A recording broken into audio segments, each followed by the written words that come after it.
Hi Sagittarius! Kamusta? Welcome back to Pinay Angel Tarot. This is your March kapalaran para sa mga Sagittarius, Sun, Moon, Rising, and Venus signs. General love reading, although maaaring may mensahe din sa career nyo. Depende kung anong cards ang lalabas. Tingnan natin kung anong mensahe para sa'yo ngayon at kung ano ang paparating sa love life mo, kung ano ang feelings ng person mo sa'yo. At kung ano man ang masasagap natin dito sa reading natin. So, kamusta kayo guys? Ayan. Comment present mga Sag para alam kung nanonood kayo. Kung kailangan nyo ng gabay, pwede kayong magpa-private reading sa akin. Message nyo lang ako sa legit na Facebook page ko, Pinay Angel Tarot, or sa Viber or sa WhatsApp para mas mabilis. Nasa description box po yung contact details ko.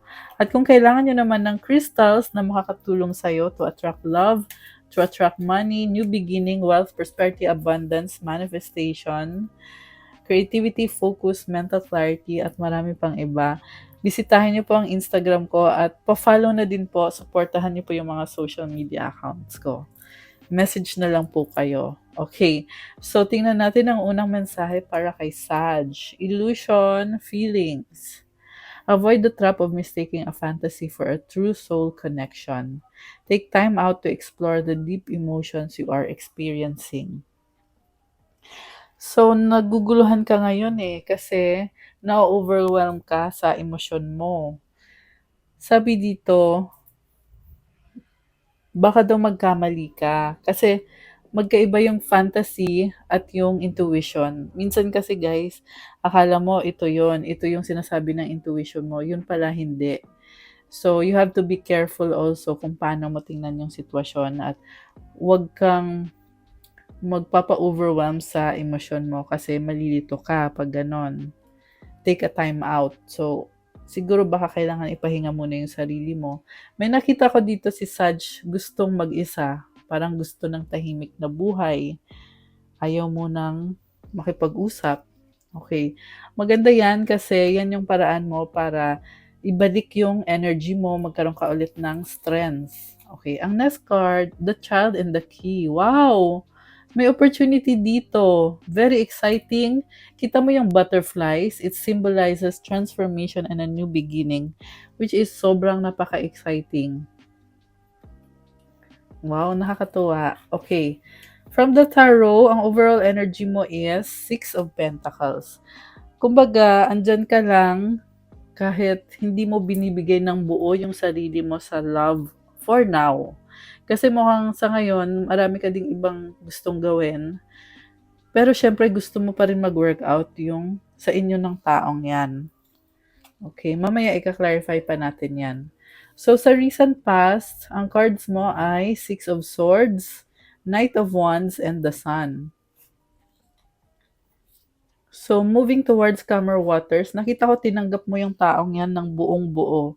Although nagkaroon din kayo ng mga problema sa past, pero sinasabi mo dito na masaya ka pa rin na partition ng buhay mo. Gusto mo talagang magkaroon ng magandang relationship kasama yung taong yan. Nakikita ko yung passion mo. Tsaka nag enjoy ka Andito yung Knight of Wands. Ikaw to nag explore ka. So, inaalam mo kung ano bang meron dito sa connection na to, sa taong to. Bakit napapasaya ka niya. And, napakasaya kasi nakikita ko sa'yo very optimistic ka. Parang kumbaga, ayaw mo nang balikan yung mga nakaraan na hindi magandang nangyari. Nagpo-focus ka sa kung anong meron ngayon at kung ano yung paparating pa. Okay, sa current energies mo, Four of Cups, Justice, Queen of Cups. So, dati tinanggap mo siya. Ngayon nakikita ko dito, umaayaw ka naman. Parang may offer sa'yo yung taong yan, pero sinasabi mo dito, unfair naman yan, or hindi yan yung gusto ko. At mas pinipili mo na magpakasaya. Kasi dito si Queen of Cups Sa totoo lang, mahal mo siya, kaya binabalanse mo rin. Merong weighing scale dito. Ayan. nakita ko pinaglalaban mo yung katotohanan, pero at the same time, hindi mo ma-deny na may pagmamahal ka pa rin sa taong yan. Kaya ang hirap balansehin sa totoo lang. And then, nag-enjoy ka pero parang bitin. Pakiramdam mo, malaki kasi yung pangarap mo eh. Nakikita ko dito na ang taas na ng level mo. Kaya parang hindi ka nasa-satisfied sa pakonti-konting effort lang. Gusto mo yung totohanan na talaga. Or yung, kung sa relationship pa, gusto mo ng ikasal or mag-settle down na talaga kasama yung taong yan. Pero tingnan natin ha kung ano naman sa tingin niya. Okay, sa near future, Page of Swords, Two of Cups, Five of Wands. So nakita ko dito, okay pa rin kayo pero merong disagreement or conflict na lumabas. Posibleng pagsiselos kasi may nakita ko nag-uusap tapos may ibang babae na pumasok sa eksena. Babae or lalaki man yan o kung sino man yan na parang naku-curious ka lang naman. Siguro nagtatanong-tanong kayo, sino ba to sa buhay mo? Kaano-ano mo ba to sa buhay mo? Kaya gusto mo mag-settle down na kasi iniisip mo, gusto mo sure na talaga, secure na talaga yung future mo kasama yung taong yan. Queen of Pentacles. Ito ka so very practical. Nagpapaka-totoo ka lang naman. Yan yung nakikita ko sa'yo. Sa bottom of the deck, Eight of Wands and the High Priestess. So, ang daming nangyayari, pero kaya mo naman ikalma yung sarili mo, nag-a-adjust ka sa mga pagbabago. Actually, ang daming blessings din galing sa universe. Okay, so mag-clarify tayo. Bakit si Sag ay nag-hold on pa rin sa taong yan? Alam mo, sa totoo lang, may nakita kong possible na maging long-term connection na yan. So, the Tower, the King of Cups, and the Page of Cups. Merong transformation. May nangyari dito eh. So, si King of Cups, nagtitiis yan, guys. Parang nakita ko sa'yo, hindi ka nagre-reklamo kahit nahihirapan ka. Posible din siya yung person mo na mag-o-offer sa'yo na, Saj, okay pa ba tayo? Parang ganun. Parang, ang nakikita ko sa kanya, nagmamakaawa eh. Na humihingi ng permission mo or siguro humihingi ng time sa'yo na parang bigyan mo naman ako ng time, masyado ka nang naging busy. And excited siyang makasama ka eh, itong taong to. Biglaan to guys. So, posible kung kailan mo hindi in-expect, saka naman yan magpaparamdam. So, i-clarify pa natin ha. Hindi ko in-expect na lalabas agad yung energy ng person mo. Strength, Star, Knight of Cups. Baka may kadikang Leo, meron ding Aquarius, meron ding Water sign, Cancer, Pisces, Scorpio. Although kahit naman anong sign pwede, meron din dito lumabas na Libra at Fire sign, Aries, Leo, Sagittarius. Okay, so merong nagmamanifest sa'yo. Oh my gosh. Posible din itong minamanifest yung isa't isa. Pero bakit parang nakita ko dito na parang nagkakahiyaan kayo? Parang ayaw niyong i-open up yung nasa loob-loob nyo. Siguro yan yung kulang dito guys. Kasi kung sa feelings, nakikita ko naman merong pagmamahalan. Merong ding romance. And then, parang pabebe siya oh. What I mean is, alam mo yon parang ini-enjoy lang niya yung life niya. Ginagawa niya yung best niya. So, pwede kasing ikaw to, pwede din naman siya. Roles can be reversed. Pero if like ikaw to, Sag, mas pinipili mo ditong manahimik, gawin mo na lang kung ano yung priority mo, hinihintay mo pa rin siya. Ayan. And itong person mo naman, may offer siya sa'yo, pero bakit parang kinakabahan? Okay, so tingnan natin ha. Ano bang energy ng person ni Sag? Queen of Swords, the Magician, Page of Pentacles.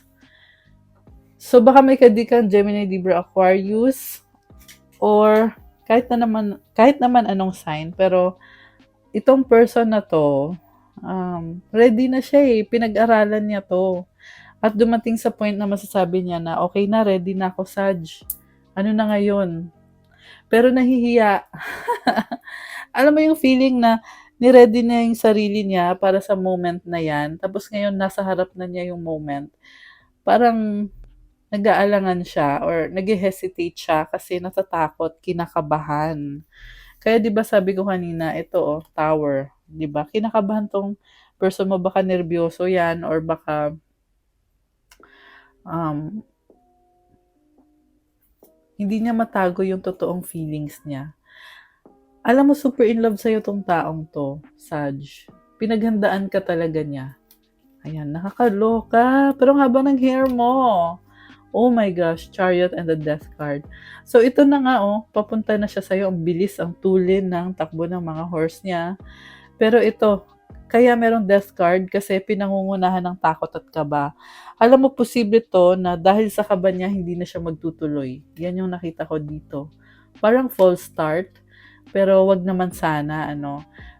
Siguro ang ma-advise ko lang dito, pag-usapan nyo yan para kung meron man siyang kailangan sabihin or meron kayong kailangan pag-usapan, ay talagang magkakatotoo. Kasi dito, parang nakikita ko sa kanya dahil nga sa kaba, posibleng umatras. Ayan. So, siguro kailangan yung mag-compromise ng taong yan. Ipa-feel mo din sa kanya na nagki-care ka.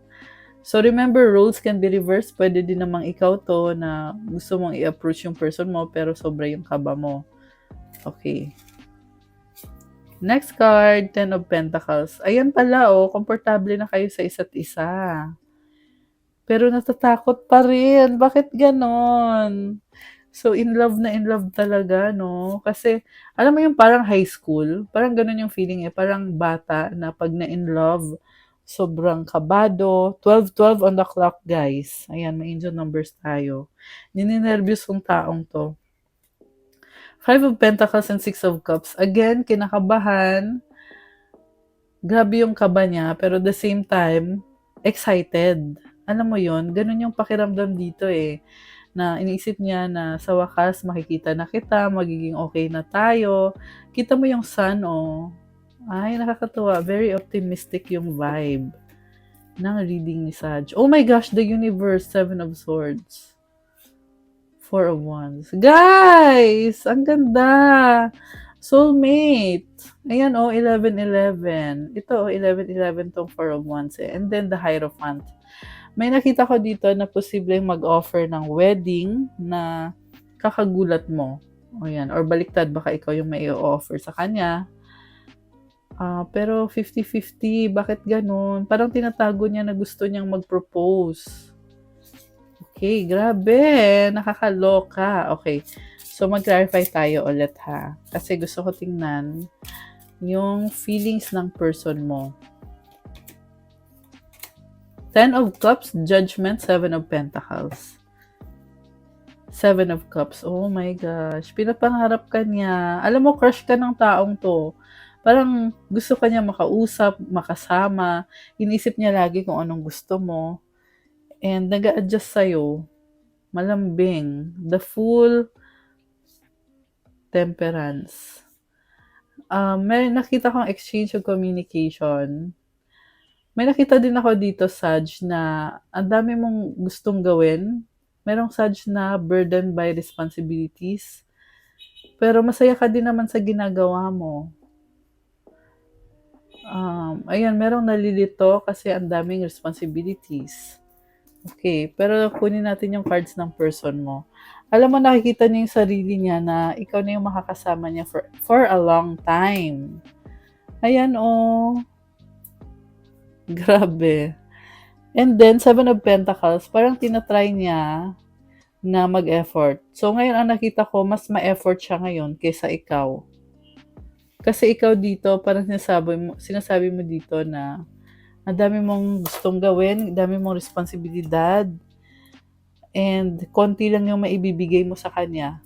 Ngayon, Siya naman ngayon yung parang gustong mag-effort ng bongga sa'yo kasi ikaw lang yung nahanap niya na nakakamatch sa energy niya. Okay, anong outcome dito? Anong outcome for Sagittarius and this person? 8 of Cups, 8 of Pentacles, 3 of Wands, 4 of Pentacles, 2 of Swords. Alam mo, may nakita ko dito, dahil sa takot, mas pinipiling manahimik, meron ding tumalikod, pero nag-iisip din eh, kasi ayaw niyong mawala ang isa't isa. Ayan. So, ito, nakafocus ka sa work mo, hindi mo talaga pinapansin yung person mo. Ayan, talagang tumalikod ka na. The reason kung bakit tumalikod ka, kasi hinihintay mo yung proposal niya sa'yo. Ito ka, oh, 3 of Wands. Ayan, kumbaga hindi ka kompleto pag wala yung proposal na yun na hinihintay mo sa kanya. Pero, sa totoo lang, kahit hinihintay mo siya, hindi mo matiis. Nag-hold on ka sa kanya. Hindi mo kaya i-let go tong taong to kahit na-feel ko sa'yo parang nagtatampo ka kasi ito yung ginagawa mo eh, tumatalikod ka. Hinihintay mo siya. Parang sinasabi mo dito, this time ayoko na ng mga ino-offer mong promises na hindi natutupad. This time ang gusto ko yung stability at yung pang long term na talaga. Ayan, pero dahil nga mahal mo siya, alam mo yun, ayaw kong sabihin yung word, baka ma-offend kayo eh. Pero, ganun talaga guys. Ang masasabi ko lang, mukhang alam mo naman kung anong gusto mo. So, support naman ako sa'yo, Saj. Medyo, syempre, nakakalungkot din yung pinapakita ng person mo. No? Nakakalungkot din eh. Sa totoo lang, meron siyang pagmamahal, pero yung pinapakita niya sa'yo, hindi ka satisfied. And siya naman sa part niya, 'di ba sabi ko nga bumabawi. Bumabawi siya. 6 of Wands, the Hermit. May pagka-selfish lang talaga, pero maingat naman siya eh. Ayaw kang mawala. Caring naman pala tong person na to eh, Queen of Pentacles. Sobrang attracted sa'yo. King of Wands and the Lovers. Ayaw ka niya pakawalan. Manghihinayang siya, malulungkot siya ng sobra pag nawala ka. Kaya chine-check niya din yung sarili niya, kung ano ba yung mga ginagawa niya. May nakita ko dito, may offer siya sa'yo kasi nag-aalala siya sa'yo sa connection ninyo. Gusto kang kausapin. Baka may kadikang Gemini, Libra, Aquarius, air sign. Although kahit naman anong sign pwede. Gusto niyang masaya kayo, nagse-celebrate kayo kasi attached na siya sa'yo. Sobrang attached sa'yo. Ayan, o pag nawala ka, masasaktan talaga siya. Pero tinatago-tago niya yun. Bakit ganun? Parang na-feel ko sa kanya hindi niya maalmin na ganun na kalalim yung feelings niya sa'yo. Oh my gosh. Super in love sa'yo tong taong to. Parang ang boring nga lang yan, no? May nakita din ako may addiction tong taong to. Baka alcoholic or kung ano mang addiction yan. Ayan, nakakaloka. Super in love siya. Ikaw na Saj, haba ng hair mo. Kuha kita ng mensahe from our Oracle deck.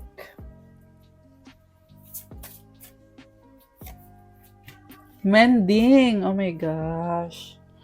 So, nasaktan ka niya. Kaya naman pala eh. Nasa point ka ngayon na inaayos mo lang yung sarili mo. Busy-busy ka nga. So, basahin natin galing sa libro. Itong mending.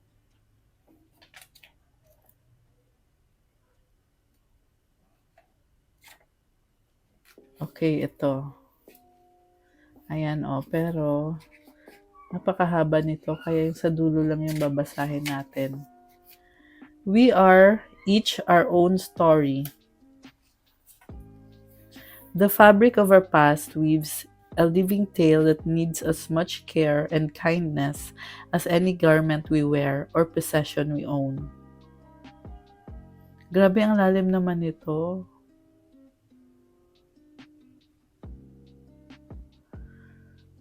So, alam mo, grabe yung pagmamahal na binibigay mo sa taong to. Yan yung nakita ko dito sa mensahe na talagang sobrang inaalagaan mo ito. Matagal na. So, kaya nire-reward ka din ng universe kasi mabuti ang puso mo. Ayan, Saj. I love it. Ang ganda. Okay, guys. That's what I have for you, Saj, for your March Kapalaran. Thank you for watching. Ayan, 2020, may angel numbers tayo.